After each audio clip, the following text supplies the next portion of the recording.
Dr. Mark Rollo, and we're discussing how one can reverse their abortion after they've taken the abortion pill called RU-486. Well, welcome back, Dr. Rollo. Thanks. Nice to be with you again. We were in the middle of your presentation and would like to continue on with your presentation now. And we were looking at, we were going to start to explore challenges and barriers to this whole issue of abortion and abortion reversal. Could you continue on? Sure. If we can go to the next slide. And we did talk about how Mifepristone RU-486 works and how you can reverse it with progesterone and that it is effective.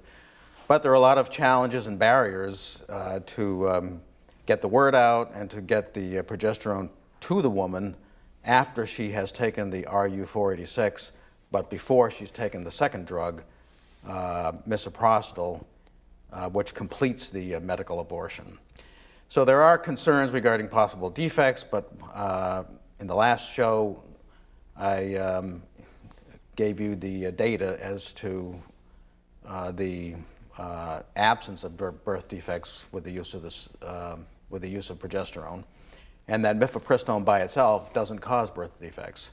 There's a lot of ambivalence and indecision with patients. They will call us, they will call the hotline, and I've had it happen to me where the hotline calls me and says, Dr. Rollo, there's a woman in your area who just took RU-486 and she's having second thoughts and wants to reverse it. And I call the person and they don't answer the phone.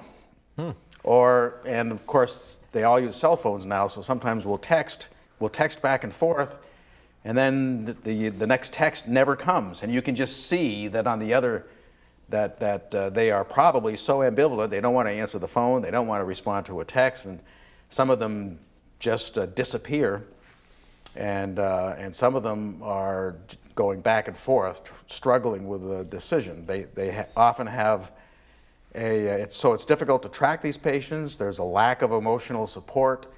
These women often feel abandoned by their families and by the father of the baby. There are abortion clinic pressures who want them to go ahead and complete the medical abortion. They have a lack of bonding with the unborn baby. They haven't had time to bond with the notion that they are going to be having a baby. And we're always working against the clock to find a doctor, to find the drug. And a lot of the doctor's offices, most doctor's offices, don't have progesterone readily available. And on the next slide, again, this just talks more about the ambivalence and indecision that women have. Some are so ambivalent that they will make a phone call after taking RU-486. They'll say, okay, give me the progesterone, and then they go ahead and change their mind again and take the misoprostol, hoping to complete the abortion. Family and friends can be a positive or a negative influence, and another barrier is that the progesterone injections can be a deterrent. You know, some women just don't like getting a shot, as many people do. And is that going to change? In other words, right now there's a needle involved with the progesterone. Are they moving towards like a capsule that they could take? That's right, and I think that's going to be a big leap forward. And there is active study of that. There's a drug that can be gotten by prescription that most pharmacies have. It's called prometrium. And prometrium is a bioidentical progesterone hormone. A doctor can call it in or write a prescription, and the woman can go get it. It's a pill that can be taken by mouth or by vaginal suppository, and so it can remove that barrier of having to go to a doctor's office and get a shot. So I've used that protocol myself because I've had patients contact me from 50 miles away, and it's not easy for them to get into my office if they're living far away, and so I can just call their local pharmacy and call this prescription in, and they can go ahead and take the pill, and then they can see me in my office, a day or two or three later. So that's promising.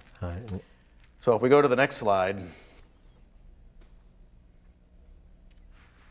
Again, there is often a lack of emotional support, which is why they went to get the RU-486 to begin with.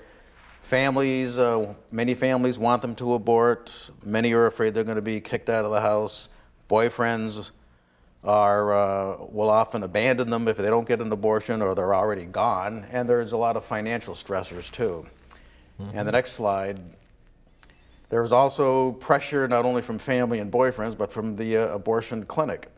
One woman described going in to ask questions about it, and before she knew it, she was given a pill and a glass of water and said, go ahead and take the RU-486. People have said that they've been told by the abortion clinic they've got to finish what they've started. They've been told wrongly that there's no chance of reversal, and incidentally, there are 4 states in the union who have passed laws mandating that abortion clinics tell the woman that there is abortion reversal available. And here in Massachusetts, we are going to try to put something on the ballot that will mandate abortion clinics who use RU-486 to inform women that there is a way to reverse the RU-486. So that's another exciting legal facet to this. So they are often told that there's no chance of reversal when in fact there is. They talk about birth defects when in fact there is no good evidence. And they will sometimes use terms like, well, if you try to prolong this by trying to reverse it, it's like shooting your dog and watching it slowly die, which is... The next slide. There's often when a woman goes into a clinic and before they're given the RU-486, they try to determine how far along they are. An ultrasound is used. They usually don't allow the family or the patient to look at the ultrasound because we know studies have shown that if a woman actually sees the baby on the monitor, 9 out of 10 times they will choose not to abort. And next slide. Finding a doctor is difficult, as I've already touched on. And when a doctor is contacted, they're often not prepared. They may not have the progesterone on board. And I already mentioned that we may be able to get around that, and many have, by trying to call in this oral preparation. On the next slide, we've already talked about there's often usually a lack of progesterone in doctors' offices, which is why using the prescription capsule is an exciting advance. The next slide. There's been some criticism that this is junk science, but it's not junk science. It's simply new science, and they overstate the possibility of birth defects. And in our series so far, there haven't been any.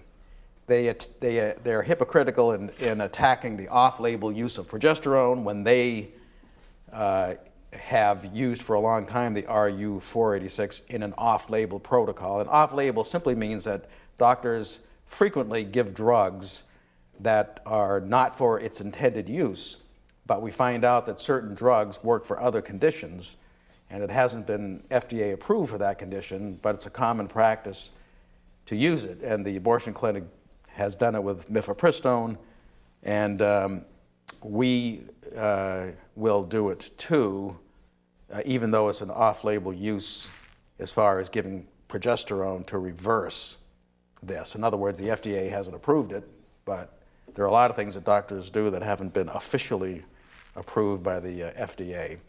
And they dismiss, abortion proponents often dismiss the possibility that a woman would change her mind. And so this kind of goes against their self-description of being pro-choice. So if a woman takes RU-486 and now they may want to make a choice to reverse that, there's a lot of pressure put on them to not make that choice. And the next slide, I won't go into this in too much detail. This just says that Mifepristone there is a failure rate in and of itself, which is why the second drug is taken. The next slide. Well, in that case, if it, do they then have to go in and have a surgical abortion? Exactly. So early on, just the RU486 was given, and if the abortion did not complete, if the products of conception, if the baby was not passed, they would have to go in for a surgical abortion. So there is a certain percentage of the time where the mifepristone doesn't work, and a woman will have to get a surgical abortion. And they tried to get around this by giving that second drug, misoprostol. Anyway, we can go to the next slide. And let's go to the next slide. And we've already talked about this. Next slide. So people can and do change their minds. There have been studies shown that about 10% of women who take the RU486 have second thoughts. That's a big number. So when you consider that at least 200,000 medical abortions are done every year in the United States, 10% of that is 20,000. So there are 20,000 women who walk into an abortion clinic, who take the abortion pill, and have second thoughts. And they want it, and they do change their mind, and they want to be able to have a second chance to make the life decision. And I just wanted to mention, I saw Priscilla Coleman, who's a social scientist down at the National Right to Life, and she's saying here that the studies that she's done suggest much higher rates than 10%. Of women who change their mind. Right. I mean, I see other studies. I didn't know that, but I would think that that's the case, and so it's probably more than 10%. And so if there's just one woman who has ambivalence and has second thoughts, she should have the choice available to her to reverse that. And that's why, as I mentioned before, 4 states in the union have mandated that they be told. And we're going to try to get that through in Massachusetts, that abortion clinics be mandated to tell women that they can reverse mifepristone and be given information about how to do that. So if we go to the next slide, the conclusion is that mifepristone RU486, the reversal of that using progesterone is safe and it is effective. And the next slide. So our growing case series supports the conclusion that the effects of mifepristone can be stopped by the administration of progesterone. And so our goal is to have the progesterone outcompete mifepristone at the progesterone receptor. There's no scientific evidence suggesting that mifepristone significantly increases the risk of birth defects, and progesterone and the 17-hydroxyprogesterone injection, the long-acting drug, are safe in pregnancy. And the next slide.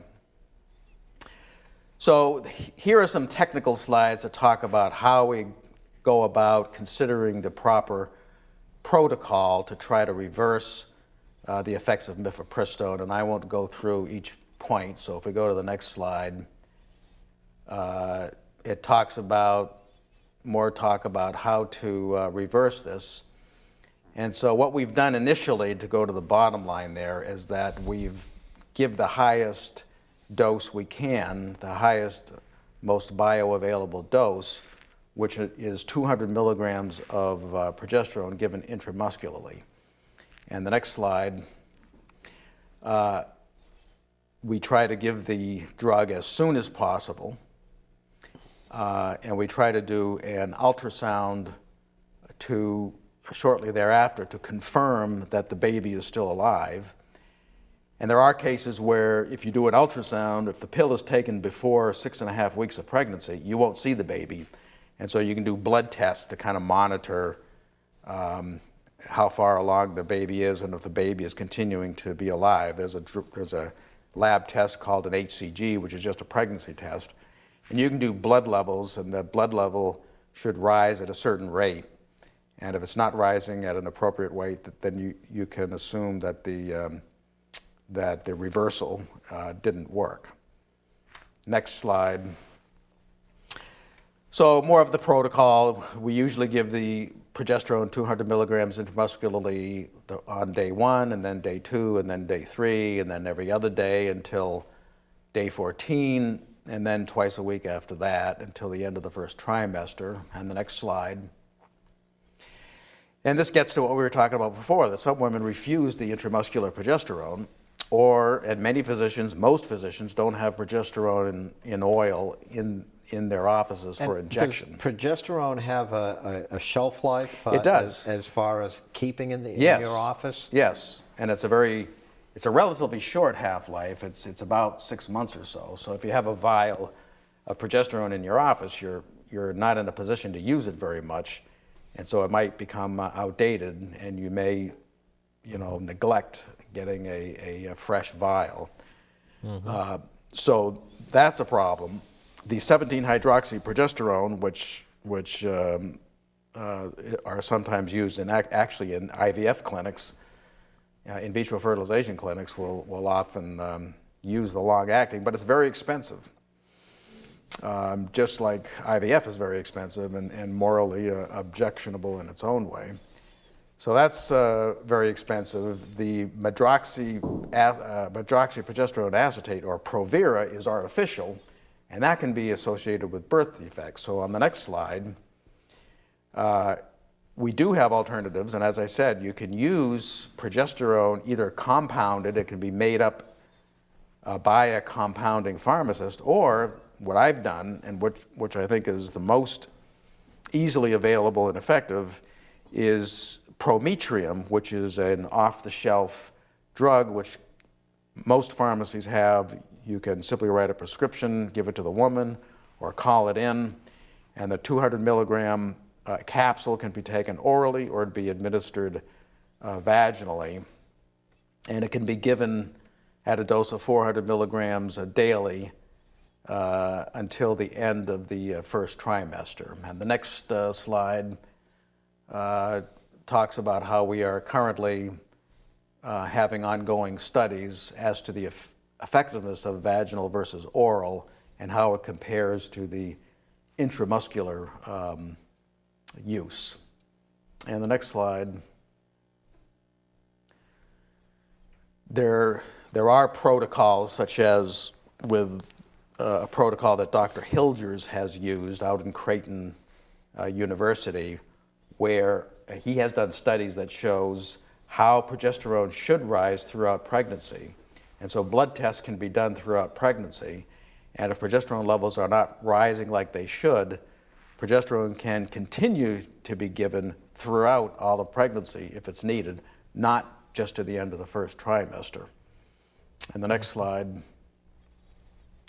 So this just talks about how the intramuscular progesterone is available in 100 milligrams per ml. Next slide. And the key thing is to get this website widely disseminated, abortionpillreversal.com. So if a woman finds herself pregnant and she's taken the RU486, we need these women and everybody, as many people as possible, to know how they can reverse it. And this is the number they can call or the website they can go to reverse it. Next slide. When they go to the website, this is the page they'll see, and they can contact via the computer or they can call. And on this next slide, there are 300 doctors available, a little bit more than that now, throughout the United States and the world. And the next slide. Again, people who are watching this should get the word out to their doctors, to nurse practitioners, to midwives, to physician assistants. As many people as possible should be told that this website exists and that women can get help by going to this website. And the next slide. So our goal is to saturate the country. And next slide. we want to saturate the world and let everybody in the world know about this ability to reverse the abortion pill. And the next slide. And we've done this by presentations like this, by radio spots. Dr. Delgado, who developed this protocol initially, has spoken widely, and there has been a lot of media exposure in these publications and airways. And the next slide.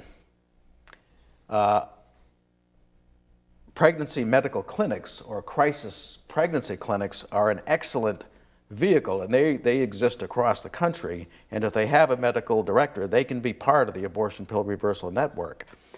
They can give counseling. They may administer progesterone. Many of these clinics have nurses working there, and they can give an injection through a physician's order. They can make phone calls, because doing follow-up with these patients is very difficult, and the crisis pregnancy centers are able to do that for us. And next slide. So we can have this triangle that's there to support the abortion pill reversal patient, utilizing the doctor, the hotline, the pregnancy resource centers, all communicating with each other and supporting the patient. And next slide. And these pregnancy resource centers and doctors have the hotline available for support. The website, the abortion pill reversal contact can provide consent forms. They can give follow-up. They can give model standing orders. They can give out the protocol. There is even a kit. And I'll show you a picture of the kit that can be sent out by the abortion pill reversal program. And advice can be gotten from nurses as well as from Dr. Delgado himself, who developed all of this. And the next slide. This is the kit, so if you go to the website and ask for the kit, you'll get this kit. It has progesterone in it. It also has protocols. It has sample orders, and can get you started in trying to be of help to women who have changed their mind after taking mifepristone. Mm-hmm. Next slide. So there's really a four-pronged approach that we're trying to use. We're trying to involve primary care, OB/GYN, emergency department, and the pregnancy resource centers to all be informed and work together to support the patient. What would be the emergency department? Well, if a woman goes into an emergency department having taken mifepristone, that might just be one place she might end up. At a hospital. So a woman, when she's afraid that she might miscarry, after taking the RU-486, some will have second thoughts and might show up at an emergency department and say, I just did this, what can I do? Well, we want to let emergency departments know that this is available to them, the abortion pill reversal.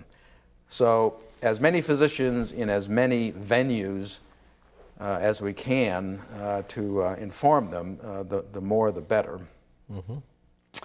So the next slide, again, this is the website, and a lady by the name of Sarah Littlefield is the CEO of Abortion Pill Reversal Program, and that is her email address and her phone number. And if we go to the next slide.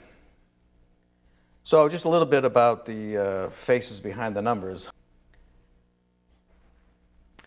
This is just an example of a satisfied patient who sent a text message saying, hello, Liz, I just got home. Yes, I got the shot, and I'm going to return tomorrow also. I just wanted to thank you from the bottom of my heart. You really saved me. I knew I had done wrong. It was by chance that I got your number, and I am so glad I did. So as you can see by all the exclamation points, this is a very satisfied customer. Next slide. And here's a card that was sent to Dr. Delgado. And the next slide. I'll just go through one or two slides. This is a couple that used the abortion pill reversal, and they said that we were given a second chance, and we knew God heard us crying out for mercy. We realize now that He had His hand woven through our story all along. The timing of the abortion pill reversal and the people part of it was truly incredible. And we'll go to the next slide, and the next one, just in the interest of time. This one was really kind of struck me. At Planned Parenthood Clinic, I was treated very coldly, to say the least, like a cow in a chute waiting to be branded. Next slide. And we'll go on to the next slide. Just telling her story. What I would say to a woman, if I could sit down and talk face to face with each woman out there contemplating on whether or not to abort her baby, I would say one thing, quite frankly: choose life. And next. Okay. And I think we're done, I guess. We're done. Yeah. If we go right to the last slide, keep going and keep going. This is Father Frank Pavone, who was with a couple who used this service, and and they were actually at the National Press Club trying to get the word out. So again, all of the people who are watching this now can play a part in getting the word out for this very important service. I see. Well, Doctor, we really appreciate Dr. Rollo coming in and giving us this presentation. I thought it was very important to really understand all the factors that are involved with abortion pill reversal. And we hope that it grows. It's grown significantly in the number of doctors, I noticed, since just last year, in March of last year. So thank you so much for doing that. Thanks for the opportunity. Yeah. And we hope you found today's show to be unique, informative, content-rich, truthful, and thought-provoking. Thanks for watching. I'm Brendan O'Connell, your friend for life.